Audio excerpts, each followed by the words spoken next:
सामाजिक कार्यकर्ताओं की देखिए, साधु संतों की देखिए, लेकिन प्रेस कॉन्फ्रेंस के बाद में ये कहीं जमीन से दब जाता है। क्या इसे जमीनी स्तर पर चलाया जाएगा जनता के? देखिए,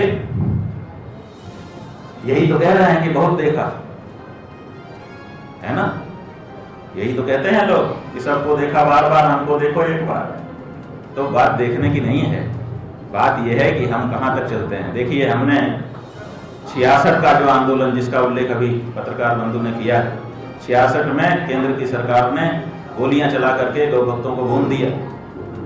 गौ भक्त परेशान हो गए कि अरे हमारे कारण, जो नेता थे उन्होंने कहा कि हमारे को गोली लगी होती तो हम आंदोलन को आगे बढ़ाते, हमने जिनको बुलाया था उनके ऊपर गोली मारी गई, अब हम कैसे बुलाएं किसी को। तो वो बेचारे पीछे हट गए। परिणाम हुआ कि 66 से लेकर के अब इतने दिन तक गाय की बात ही नहीं उठ पाई अपने देश में। तो हमने इसीलिए वृंदावन से नंगे पांव चलते हुए 15 दिन पदयात्रा की और संसद भवन के उसी स्थान पर गए जहां गोली मारी गई थी गौ भक्तों को, और हमने गाय के दूध से उस जगह को अभिषेचित किया।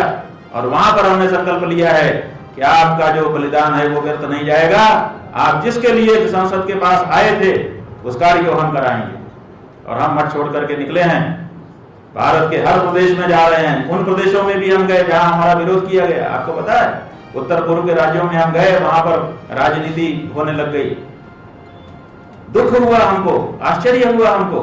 सबसे पहला विरोध उत्तर पूर्व के राज्यों में भारतीय जनता पार्टी ने हमारा किया, और भारतीय जनता पार्टी ने हमारे विरोध में जो पत्र जारी किया है उस पत्र में लिखा है कि गाय का मांस खाना हमारी संस्कृति का हिस्सा है। हम इसको कैसे स्वीकार कर सकते हैं? इतनी हिम्मत! अगर वो कोई क्षेत्रीय पार्टी होती तो भी हम मान लेते, राष्ट्रीय पार्टी इस तरह का वक्तव्य देती है। तो हमने उनका भी सामना किया। हम हर प्रदेश में जा रहे हैं, लोगों को जगा रहे हैं, और इसीलिए हमको भरोसा है कि हम सफल होंगे, क्योंकि असफल कौन होता है? हमने इतिहास में जगह बड़ी लड़ाइयां पढ़ी सुनी, सब में हमने देखा कि असफल वो होता है जो कमजोरी आते ही विरत हो जाता है लड़ाई से, और जो शक्ति संचय करके लड़ता ही रहता है वो किसी ना किसी दिन जीत जाता है।